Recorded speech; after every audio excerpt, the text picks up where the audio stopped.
За өглөөний мэнд өглөөний мэндийг хүргэе. Үзэж байгаа хүмүүстэнтэй тухайн цаг үеийн мэндүүдийг хүргэе. За улс төрч уулын их хайтайхан халаад явж байна да. Тийм ээ.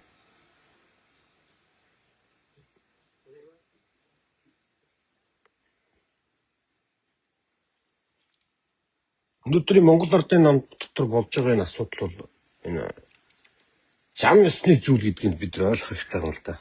Зам ёсны зүйл байхгүй. Энийг одоо тэр ямар нэгэн байдлаар хөндлөнгөөс нь оролцоод эхлэх юм бол энэ зам ёсны юм гажичдаг юм. Тийм болохоор энэ зам ёсны зүйлд битгий оролцол гэж хэлмээр байгаа юм л да. Тэгэхээр яагаад зам ёсны зүйл юм бэ гэхээр энэ улс төрт бол яг ийм зүйл бол байдгийг. Энэ байдаггүй зүйл бол биш, байдаг зүйл байхгүй. Ийм ховлдооны онл өөрөө мухардалд орчдөг юм. Зүү тогтолгүй явсараад. Тэрнгээрээ л явж байгаа юм баггүй. Тэрэнд нь одоо манай энэ иргэд ялангуяа сошиалынхан инфлюенсерүүд одоо хин нэгэн ер нь бол яг нэг эрүүл нийгмийг хүсэж байгаа хүн болгон аль нэг талд нь битгий гараад сайн коммунист байхгүй гэдгийг толгоондоо сайн хийгээд авчих. Ерөөсөө сайн коммунист байх боломжгүй байхгүй юу? За тэгээд яг ийм зүйл жишээ нь манад Монгол улсад болсон шүү дээ. Өмнө яг ийм зүйл болсон байхгүй. Тэгээд яг тэр зам ёсороо хоорондоо ингээд алцах гад хийж яхад нь тухайн үед арчсан нам нэг талд нь гарцсан байхгүй. Тэ 32-ын бүлэг 34-ийн бүлэг гэлөө 30 хэдийн 31 33-ийн бүлэг ч үлээ. Хоёр хуваагдсан шүү дээ. Тэг хөрөлсөхийн засгийн газрыг огцруулах гээд орж иж исэн. Тэгэхэд арчсан нам дотроо хоёр хуваагдсан бохгүй. Арчсан намаас ерөөсөө тэр тухайн үндсэн хуулийн залтаар бол хэдхэн хүний нэг санал аваад хөрөлсөхийн засгийн газар тогтоод үлдсэн. Тэгээд хөрөлсөхийн засгийн газар унснаас болоод юу болсныг одоо бүгдээр нь санацгаа тий. Өнөөдрийн 100 хэдэн их найдын магадгүй тэрнээс илүү их давах бах. Энэ амар том хулгай дээр юм.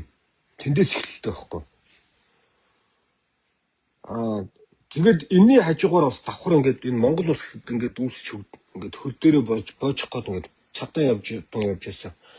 Нийгмийн ахлааг устгаачихсан тий. Энэ нийгэм дээр ингээд үүсчихсэн хүндээ зориулсан нийгэмд үүсчихсэн. Маш олон хууль эрхцэн орчнууд устгасан байхгүй. Иргэний нээлттэй нийгмийн тухай, иргэний боловсролын тухай, иргэний оролцооны тухай, орон нутгийн бие даасан байдлын тухай, иргэний хяналтын тухай ингээд дөнгөж ингээд хөл дээрээ боожж исэн хуулиудыг устгачихсан. Энэ хуулиудыг устгаж ээж энэ хулгай дээр юм гардаг. Энэ хуулиудыг устгаснаар нийгэмд болохоор нэг дайсан бий болгоод тэр дайсантай зодтолдуулж эхэлдэг иргэдийг. Өөрөөсөө хоёр төрлийн дайсантай өнгөрсөн 10 жил улсаараа зодтолтлоо шүү дээ. Нэг нь элбэгдэрж ард нь болохоор сайхан бэлэг, баяр цогт. За тэгэл даагаан болдох байсан. Их сайхан гоо байсан. Тэгээ манай өндөр бямсрын байсан. Гэнэ цөөхөн хэд өмнөг дайсан болгосон. Нөгөө талдаа бол сүүлийн үед бол МЦС гэдэг нэг дайсан бий болгож байгаа юм л да. Сайн эрүүл ухаанаар л одоо бодох хэрэгтэй. МЦС нэг жилд нэг 500 орчим сая долларын татвар төлөөд байна шүү дээ Монгол улсад. МЦС групп. Тэгтэл одоо гацсан байгаа хулгай чинь 10 тэрбум доллароос дэше давцсан хулгай яриад байгаа үстэй. Тэр татвар төлдөг компанийн дайсан болгож харуулчихад ард нь төрийн өмч баялагийг ард түмэндээ гэж хэлж байгаа тэнд чи 10 тэрбумаас дэше давсан хэмжээний хулгай дээр нэмсэн байгаа үстэй. Тэгээд аль нь дайсан бэ? Одоо харалтаа. Одоо өнөөдрийн энэ хулгай дэрмийн чард бол тэгэл тийм аимшигтай мөнгөнд дүн явж штэ тий. МЦС асуудал бол байдаг. 100% төгс биш. Тэгтээ тэглээгээд энэ бол өнөөдрийн Монгол улсын нийгмийг устгах хэмжээний тулгымц асуудал биш байхгүй. Тэгээ одоо бол ардын нам байна тий. Учраа олох ямар ч орон зайгүй. Би өмнөх лайв дээр ингээ ярьж ирсэн тий санаа нь болохоор хүчний харьцан тэнцүү байгаа даа. Их хурал талдаа хөрөлсөхийн тал нь илүү байгаа тий. Ардын намынхаа баг хурал их хуралтай тий. Улс төрийн зөвлөлт дотор нөгөө хинийх нь оюун эрдэнийхэн тал нь их байна. Энэ хоёр ингээ хүчний харьцаанд ингээ балансаа олж явахад энэ зодон зогсох боломжгүй байхгүй. Одоо энэ институт оролцоод ингээ явж байна. Сая одоо хоёр их хурлын дарган засгийн газрын тэргүүнтэй ингээ хоёулаа огцорчлоо. За тэгээ энэ асуудал нь одоо ерөнхийлөгч нь хориг тавьчлаа. Үндсэн хуулийн цэцэн одоо дунд судлалын маргаанаар асуудлыг нэгтгэж наргачлаа. Одоо огцруулах алах нь буруuсан. Яг тэргүүрээ явж байгээ. Ачснаа бол тэр байр суурь дээр л байж байгаа. Одоо тэгээ өнөөдөр чинь ингээд Монголд ч юу лээ хэдэн бэлээ?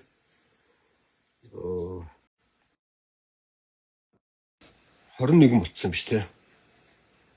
Одоо 11 сарын 15-нд улсын төсөв батлах ёстой. 11 сарын одоо энэ ерөнхий сайдын огцорж байгаа энэ асуудлын өмнөд одоо энэ 7 хоногт хэсэрчих бах. Огцорсноо огцроогүй гэдэг. Тэр нь нэг чухал биш. Ер нь яагаад зандан шатрыг өмөрөөд байгааг вирус ойлгохгүй байгаа. Зандан шатар чинь яг л Женкогийн хүн шүү дээ. Өнөөдөр Монгол Ардын намын дарга чинь Халтмаагийн Баттулгал хүн л байгаа шүү дээ.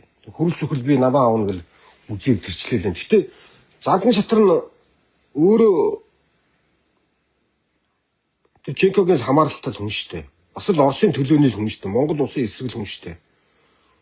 Монгол улсаас уралчихсан шүү дээ наа хүн чинь ер нь бол яг шууд утгаараа. Тэгээ Монгол улсын их хурлын дарга багтаа Оросын дүүмтэй хамтарсан.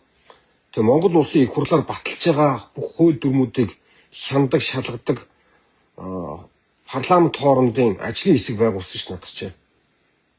Энэ бол Монгол улсаас уралсантай ижилхэн шүү дээ. Энэ Монгол тусгаар дотносон Монгол улсын их хурлын дотооддоо баталдаг хуулийг Оросд хяндаг болгож байгаа байхгүй. Энэ юу гэсэн үг вэ? Энэ чинь уралт шүү дээ. Яагаад зандан шатрыг би өмөрөөд байгаа ерөөсөө ойлгохгүй байна. Зандан шатарч хэрэггүй. Тэр Женкон хэрэггүй, ерөөсөө Монгол Ардын нам хэрэггүй. Энэ яагаад хэрэггүй гэж хэлээд байгаа юм гэхэлэр энэ бүх зовлонгийн чи хүүсэл ерөөсөө энд байгаа даа байхгүй. Ардын намч Оросоос хараат, Женкоч Оросоос хараат. Аль аль нь Монголын эсрэг явж байгаа. Тэгээ өнөөдөр бол бидэрт нэг давуу юм байна. Арчсан нам Арчсан намын бүлгэрүү ингээд энэ нэг юу таг хийгээд өчрөө. Би нэг энэ лайв хийж болох болохгүй. Арчсан нам өнөөдөр дотоод ингээд улс төрийн ялгарлаа хийж чадсан бохгүй юу? Тэ? Усны намын ган төмрийг намын даргаас боловсон. Арчсан намын үнэт зүйл үзэл баримтлалын эсрэг энэ хүн ховлдын засгийн газар байгуулсан. Арчсан намыг сонгуульд маш амжилттай орох байсан боломжийг энэ хүн Халтмаагийн Баттулга гэдэг хүнтэй нийлж хөвөлдөж хагаад тэр оюун эрдний яриан дээр нөр нь гардсан шүү. Огцорхийнхаа үед. Тэ? Би олон удаа Арчсан намын дарга хүн намын дарга хоёртой ингээд сууж ярилцдаг байсан. Арчсан намаас ямар хүн нэр дэвших юм? Хүн намаас ямар хүн нэр дэвших юм? Бид нар ингээд уулзалтж байгаа ярилцдаг байсан ингээд. Оюун эрдний одоо бичлэг нь байгаа. Тэ? Өөрөө тэгж ярьдаг. Тэгээ Монгол улсын эрх ашигаас урвсантай ижилхэн бохгүй Арчсан намаас урвж байгаа үйлдэл нь. Тэгээ ган төмрийг холдуулсан. Яг одоогийн байдлаар Арчсан нам бол яг бодитоор бол тий улсын их хурлын дотрооч тэр тэгээ яг одоогор байгаа улс төрийн зөвлөлч тэр Арчсан намын үндэсний бодлогын хороонч тэр яг одоогийн хүчин төгөлдөр байгаа одоо хорондоо байгаа. Одоо тэр дуудахгүй шинжилэн зохион байгуулалт нь. Энэ хүрээндээ бол Халтмаагийн Баттулгын бол орон зай маш бага байгаа. Хомигдсон. Тэгээ энэ тохиолдолд яах вэ гэхээр Арчсан нам өөрийнхөө үнэт зүйл дээр л бай. Тэгээ хуулийнхаа дагуу бай, зарчмаа бай. Тэгэл болоо.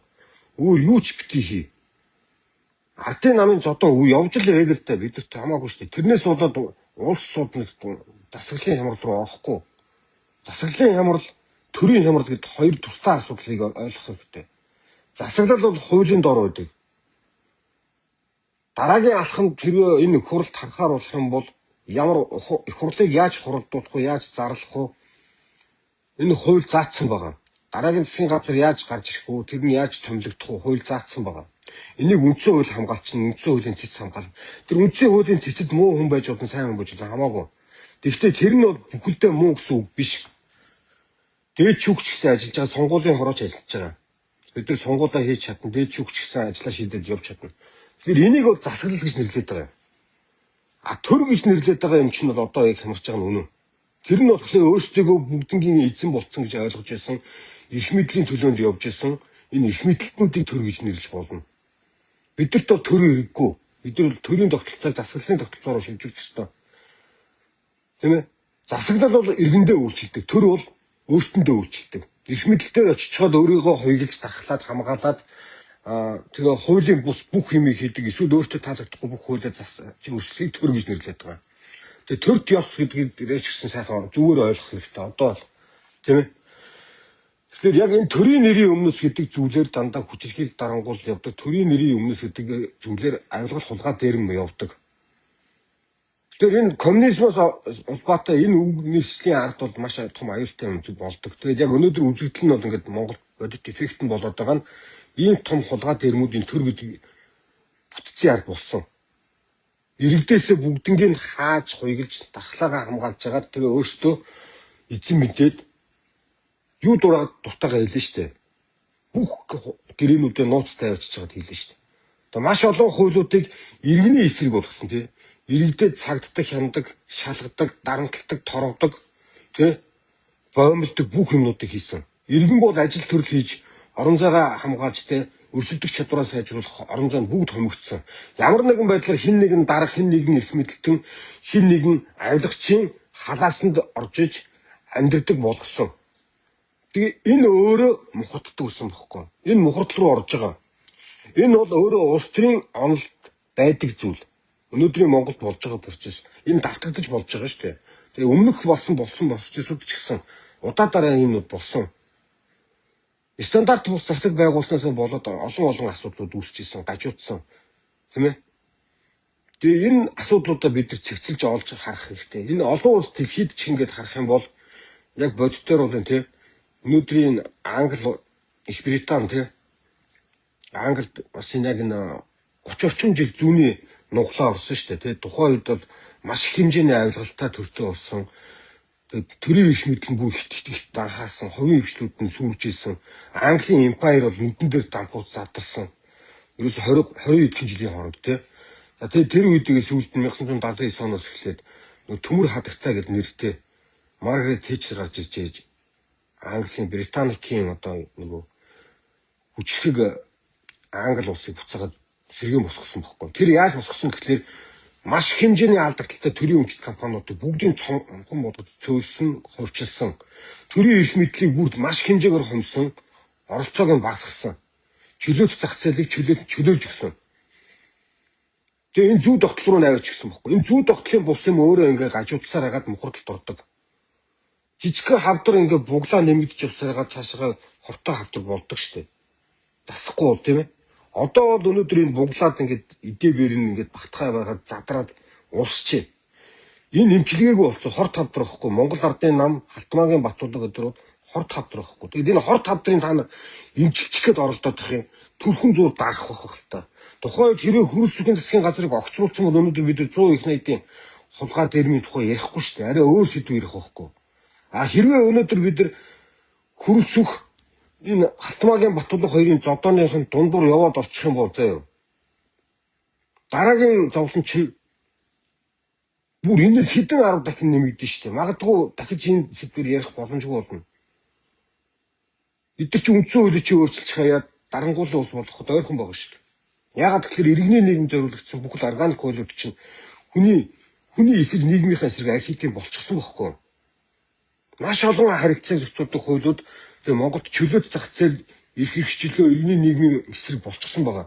Тэгээ энийг засах орон зай маш бага байгаа байхгүй. Энэ торгон цаг үед болохоор наад чинь юу болоод юм гэхээр энэ Оросын өөрийнх нь хүч нөлөө буурлаа нэг талд. Хятадудаас ингээд нөлөөгөө нэмэх гэж байгаа. Энэ бодиттой зүйл. Одоо тэр хэд холболтын гэрээний ард бол одоо энэ гэсэндээ юм байгаа шүү дээ. Тэр чинь товчхондоо бол бүгдээрээ тогтолцоод улсын төрийн өмчт компани 100% төрийн өмчт компани шүү дээ. Монгол улсын засгийн газартай гэрээ байгуулсан шүү дээ. Энэ гэрээний ард юу гэсэн үг гэхээр хятад бүгдээрээ хятад ард улсын засгийн газар удахгүй Монгол улсын засгийн газрыг шууд удирдна. Энэ хизээч байж болохгүй юм хийсэн бохгүй. Өнөөдөр энэ сая одоо ил болж байгаа тэр 37-8 гэрээний чарт бүгдээрээ хятад ард улсын 100% төрийн өмчт компани нэлээд хэдэн асуудал байгаа шүү дээ. Norinco гэдэг маш том корпорац байгаа шүү дээ.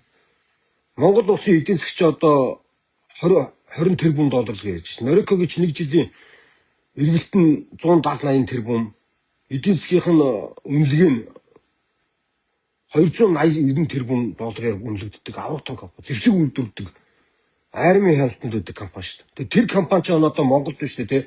Зүгээр хамгийн энгийнээр нэг жишээ л хэлээ заяа. 5 толгойн зүүн санхын уурханд хийж байгаа хөрс суултын гэрээг гэрээ дуусгаас өмнө 7 сарын өмнө шүү дээ. Ямар ч тендергүйгээр хийсэн байгаа байхгүй. Надад одоо тэр гэрээ байгаа. Тэгэд энэ хараа Монголд хуйлгүй болсон байгаа ч дээ. Тэг хуйлгүй хүмүүсийн хуйлгүй авиралдаг ажилтнаа бид нар одоо аль нэг талд нь гарч ерөөсөө болохгүй. Зүгээр л лидер зодтолж байгаад өөрсдөө зайлг сайн зодтолдог харин. Ерөөсөө чөлөөтэй зодтолж байхад нь битгий нэг сатаа бол. Тэр Батөмрийн инх хоёр туйлын шударгууд биш. Зүгээр л их мэдийн төлөө зодтолж байгаа байхгүй. Намайг сайд бодсон бол би ийм ярихгүй байсан шүү дээ гэдэг тэр үгийнхээ агуулгын дотор нь яваал хэлсэн шүү дээ. Тэгээ Зандан шатар чинь Халтмаагийн Батулгатай нийлж байгаа сэрхтээ мөнгөний ордыг дээр нь бичгсэн одоо хэдэн алдагдал үүсчихсэн. Тэтгэврийн зээл гэдэг нэртэй заллин хийгээл тэрнийхээ хор гайгаар өнөөдөр тэтгэврийнхэн тэтгэвэр маань тэтгэврнөө одоо хөрөлцөх явуулчихлаа шүү дээ. Өнгөтгсөн доллар өссөн. Хамаг юмны чинь бараа материалын үнэ өсчихсэн. Ингэж эдийн засгийг хорлож байгаа байхгүй. Нийгмийг хорлдог. Эцсийн дүндээ тэнд нэг 100 мянган эсрэг татаад 5 6 сая 7 сая 10 сая бүтэн нийгэм цогцолуулаад байгаа. Энийгээ ялгаж харах хэрэгтэй. Өөрийнхөө хүчээр амьдрах боломжийг эдгээр хувьна гэдэг чинь та хин нэг гарч хөдөлж амьдрах гэсэн үг. Ямар сонголтгүйгээр тийшээ яв. Тэгээ ийм зүйлүүдийн зөв тогтолт дээр одоо битгий улс төр өөрөө цэвэрших боломжтой байдаг нь арчилсан нийгмийн зөв тогтолцохгүй да. Арчилсан нийгэм юугаараа даван гэхлээр нь те өөрөөгөө засах боломжийг үүсгэж идэг байхгүй. Одоо хүмүүсийн нүдэн дээр шүү дээ те Халтмаагийн Батулгад тайртай байсан хүмүүст харуулж хэлж штэ. Удахгүй тэр хүмүүс шүү дээ те яг үнэн үннийг бодтоор ойлгоод ирэхлээр нэр шүү дээ Баянгол төчтуудлын тэдрөөч шатаа шүү харж байгаарай. Чин үннээр итгэж явжсэн чинь Монголын эсрэг ийм их урвсан хулгай дэрмийн ажлыг Халтмаагийн Батулга хийсэн мөн гэдгийг ойлгоод өгөх хэцүү шүү дээ. Одоо ардын намыг үзий ядаад эхэлсэн гоос дахиад тэр цагаан машингийн битгий шатаагаараа тэрийг нь хурааж авч жагаад тэр дуудлага худалдаагаар худалдаж жагаад энэ ардын намын Монгол улсад очиулсан хохирлын төлөөлөл шүү. Тэгээ 21 аймгийн бүх Улаанбаатар хотын тэр 9 дүүргийн бүх байруудын 21 аймгийн бүх байруудын тэр 330 сум дээр байгаа бүх байруудын улсад хурааж авч байгаа тэр хууль нь байгаа. Тэгээ хууль бусаар орлогдсон төрийн эсрэг хийсэн гэмт хэрэгтэй холбоотой авилгал дээрмийн энэ бүх орлогыг хураадаг, хөрөнгийг хураадаг хууль Монголд одоо байгаа. Өмнө тэр алтан гэрэл худлаа шаагаадсэн. Тийм хууль байхгүй шиг яриадсан байдгийг. 22-ийн 1-р зүйл гэж эрүүгүй хуулийн. Тэр заалтаар Халтмаагийн Батулгын бүх хөрөнгийг хураах өдөр ирнэ. Монгол Ардын намын бүх хөрөнгийг хураах өдөр ирнэ. Монгол Ардын намын энэ дээрэмчдийн бүх удирдлагуудын хөрөнгийг хураах өдөр ирнэ. Тэд нар хуулийн өмнө очино. Гэтэ ирүүлээр очино шүү. Дайсханж ирөөсөө болохгүй шүү. Алдаж болохгүй шүү. Битээ энийг эрүүл бусаар хийгээрээ. Үзэн ядал дуур хийж болохгүй шүү. Энэ магадгүй энэ өвөл дахин сонгуул явагдах нөхцөл рүү орж байгаа шүү. Тэр нь оргээ. Өвөл сонгуул хийх хэцүү. Монголын өвөл хэцүү. Гэхдээ бид нар энээс хэцүү юмыг давах чадвартай шүү монголчууд. Сонгуулаа өгч чадна. Давж чадна битээ тэрнээс ай. Ардын намыг унж дуусгахт нь битээ тусал аль нэг талд нь битээ ор. Зам ёсороо дампуураа дуусаг. Сайн коммунист гэж юусоо байхгүй, огт байхгүй. Одоо тэр нэг сошиал дээр одоо бас нэг хит хитэн ингээл эмхтэй гişүүдийг уянгалаад унах юм. Тэр эрдэнтээс гарч ирсэн тэр хойд бүсээс гарч ирсэн үүрийн туяа гэдэг. Тэрийг одоо л нэг шудраг өстой боломж юм бол. Тэр за тэр хэрлэн гэл юм гэдэг юм мэдэхгүй. Үүрийн туяа бол цэвэрхэн байх боломжгүй. Эрдэнэт үйлдвэрийг одоо онц байдал зарлаад удаж байгаа шүү дээ. Тэр онц байдал нь одоо хүртэл юу цуцлагдаагүй байгаа шүү дээ. Тэрэнд ерөнхий нэгтлэл хийсэн, ерөнхий санхүүж байсан хүн шүү дээ. Эрдэнэт үйлдвэрийн асуудлууд задраад эхлэхэд наа өөрийн төвөө чинь дээлэн өмрөөд явах би. Яагаад ийм хараад Монгол Ардын нам гэдэг ийм охрын Тэгээ жорлон дотроос яагаад цэвэр ариухан юм хайгаад байгаа юм бэ? Тэнд боломжгүй шүү дээ. Муу усны нохин дотор муу мухаад өндөр байгаа. Цэвэр ус руу ингээд нэг тусал бохир хийгэлтэй. Тэгэл бүгдээр л бохирдсон шүү дээ. Боломжгүй байхгүй юу? За үнэхээр Монгол ардын нам ингээд нөхцөл байдалтай унаад тэгээд цаашаа явах юм бол Монгол сайн. За тэн дотор нь үнэхээр нэг эрүүлэр явдгийг гэж бодож байгаа хүмүүс байвал тэр дараа нь тусдаа намаа байгуулалт тэр социал демократ зүүнний чиглэлээ аваад явна үз. Лавл Монгол ардын нам бол Монголд хэрэггүй. Энэ Монгол дандаа гайвалсан. 100 мянган монголчуудыг хятсан. Монголын тий үнд угсааг устгасан. Бид нар одоо өвөг дэдсийнхаа яг нарийн ширийг мэддэггүй болтол нь устгасан. Монголын түүхийг өөрчилж хийсэн. Оросын даалгавраар Оросд зохиосон түүхийг Монголд авч итгүүлсэн. Өнөөдөр тэр худлаа түүхийн харгаа нь одоо хүртэл дуусаагүй байна. Тэгээ Монголын хэл бичих соёлыг устгасан.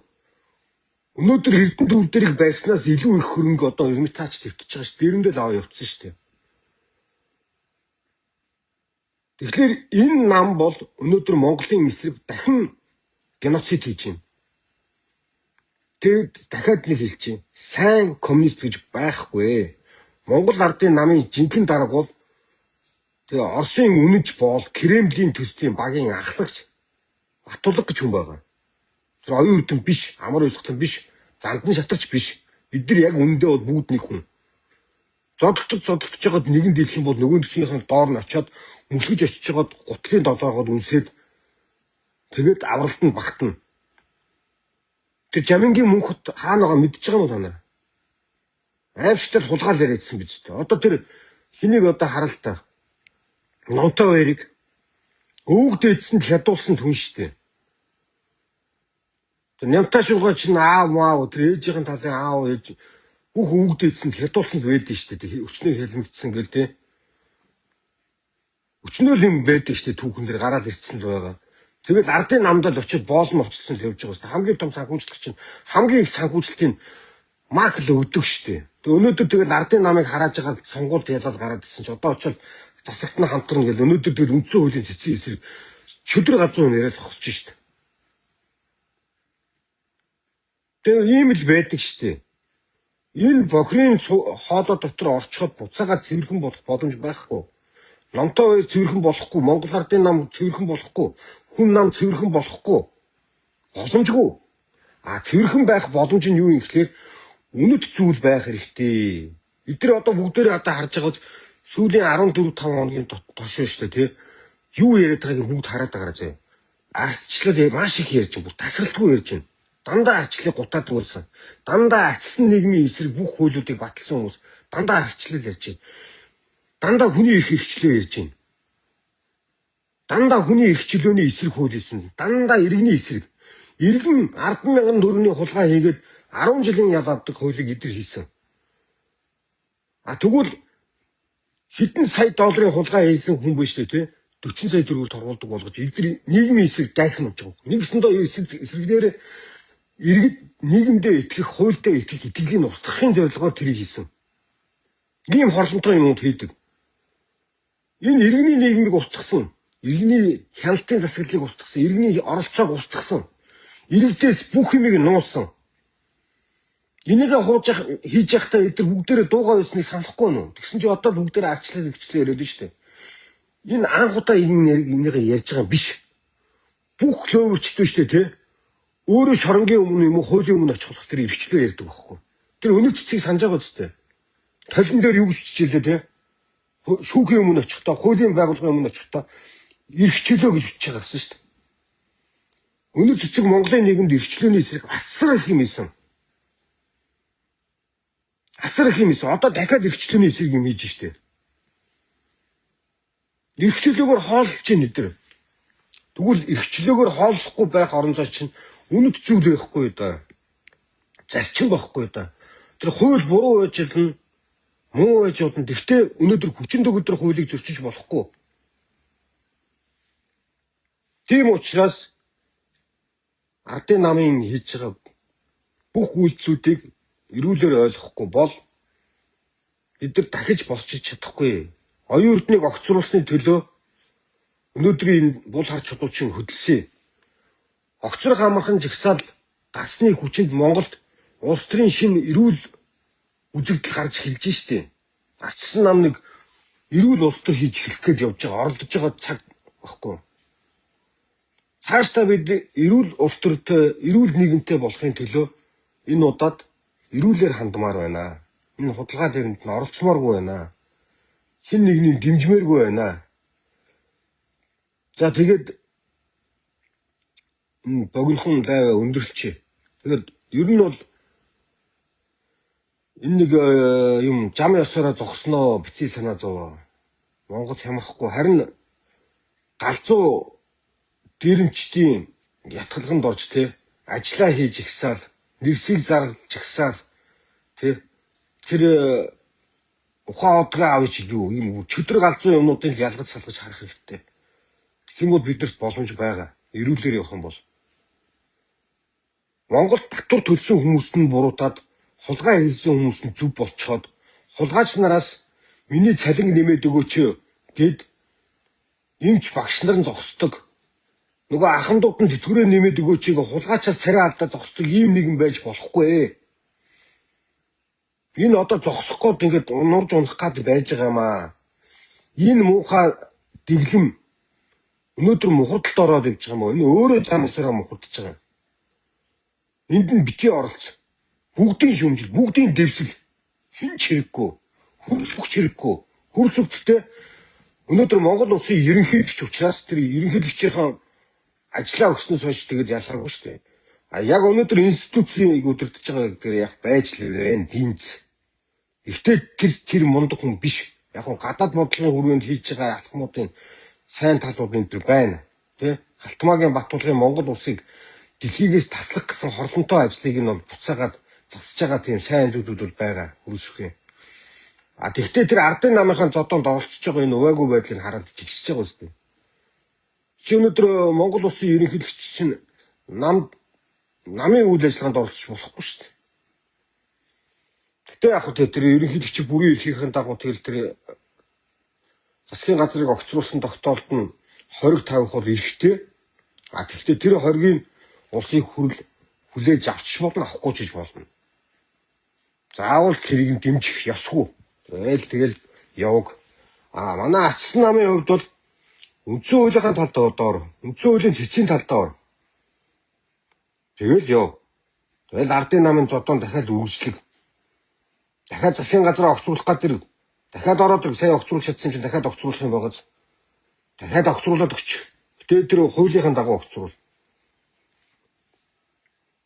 Гэтэ тэрнгүү яг энэ маягаараа 1-2 сараа үргэлжлэхэд энэ засгийн газар нь ажиллах боломжгүй болно, энэ их хурлын ажиллах боломжгүй болно. Бид дахин ээлжид бус сонгуул руу орно. Тэрнлүү нь орё. Тэрнлүү нь орё. Тэгээ нэг хүмүүс ардын намаас одоо холтыг. Ардын намын өнөөдрийн хулгай дэрмийн ерөөсө 10% ч гараагүй байгаа шүү. 90% нь гараагүй байгаа шүү. Дөнгөж ихний 10% нь ингээл үзэгдэж байгаа нь шүү дээ. Тэр нь 100 их 80 руу орцсон байж шүү дээ. Дахиад асар их юм байгаа. Энэ ерөөсө Монгол улсын нийгэм эдийн засгийг хоролдог аврах том сүлжээ нургааж унахын тулд бидэрт бол маш их ухаан хэрэгтэй, төвчээр хэрэгтэй, сэтгэл зүгээ дар, сэтгэл хөдлөлөө өдөрт хүн чанар сайхан сэтгэл гэдэг тухай ойлголт биш. Энэ бол эрүүл ухааны ойлголтын тухай. За тэгээд лайв өндөрлөе дөө. Тэгэд яг угаасаа лайвч чинь хэлдэг штэ. Ширлээд өгөрөөл гэдэг штэ. Би бас ширлээд өгөрөөл гэж хэлье. Тэг бүгднгээс нь тэгж хүсье. Тэг бүхэн лайвч хэлдэг. Гэхдээ энэ чинь угаасаа зөв юм байлээ. Ширлүүлэх өөрийгөө бас нэгэнтэй л ингээд лайв хийгээл цаг нараа зарцуулж байгаа юм чинь. Өөрийнхөө өгч байгаа чадах чинээний мэдээлэл олон түгэх гэж л оролдож байгаа. Тэр нь зөв буруу чухал биш. Хүн болгонд тэгдэг. Би ч гэсэн тэрүүгээр нь хэлж байгаа. Тэгээ шеэрлээрээ дэмжээрэй л гэж хүсье. Тэгээ комментуудаа бичээд байгаарай. Би бол комменттой бол ерөөсө бүгднтэй нь ярьж байгаа. А улаанцай мулгуу юм бичиж байгаа хүмүүс байгаа. Тэтэл ингүү трол гэж хэнийг хэлдэг мэдэн шүү дээ. Нэр нь тодорхойгүй, нүүр нь тодорхойгүй. За тэр хаягнуудыг бол троллол гэж байгаа шүү дээ. Тэднийг бол бүр сайхан доромжлол бичдэг би. За тэгээд комментүүдээ бичих юм бол тэгээд эрүүл нийгмийн талаар ингээд байнга тасардгүй ингээд ярилцаад байв. Бидэрт одоо хугацаа бага байгаа. Тэгээд маш их ажил хийх хэрэгтэй байна. Тасардгүй ярих хэрэгтэй байна. Тэгээд иргэний боловсролын асуудлуудаа би болоод нь одоо энэ иргэний хяналтын засаглалын талаар нөгөө консультатаа бэлдсэн байгаа. Тэгээд тэрнийгээ ингээд ярих гэж одоо ингээд амжихгүй байгаа. Энэ өнөөдөр улс төрийн уур амьсгалын нөхцөл байдал дээр тэрийг ярьж өөр тийш нь чиглүүлээд яах вэ? Яг одоогийн байдлаар энэ айгүй чухал асуудал явагдаж байгаа байхгүй. Тэгээ оюун эрдэнэ огцроод яах юм бэ гэдэг олон асуудал үүсэн. Одоо яаж байгааг нь харж байгаа биз дээ. Юу өөрчлөгдсөн гэсэн. Буул хар чулуу хөдөлсөн чинь энэ амар муухай эдээ бэрэн цуваа гоожоо гараад иж байгаа үстэй. Одоо энэ муухай бузрын хувилдааны засаглал чинь нурж унаж штэ. Эн чинь сайн зүйл үстэй. Энийг нэг бүс унгаагаад нэг бүс нь дуусгацгаая. Тэгээ эрүүл ухаанаар хандцгаая. За баяртай. Өдрийг сайхан өнгөрөө бүгдэнд нь амжилт хүсье. За тэгээ үзэж байгаа бүх хүмүүст нь дараа нь нөхөж үзэх хүмүүст нь ч гэсэн сайн сайхныг хүсье.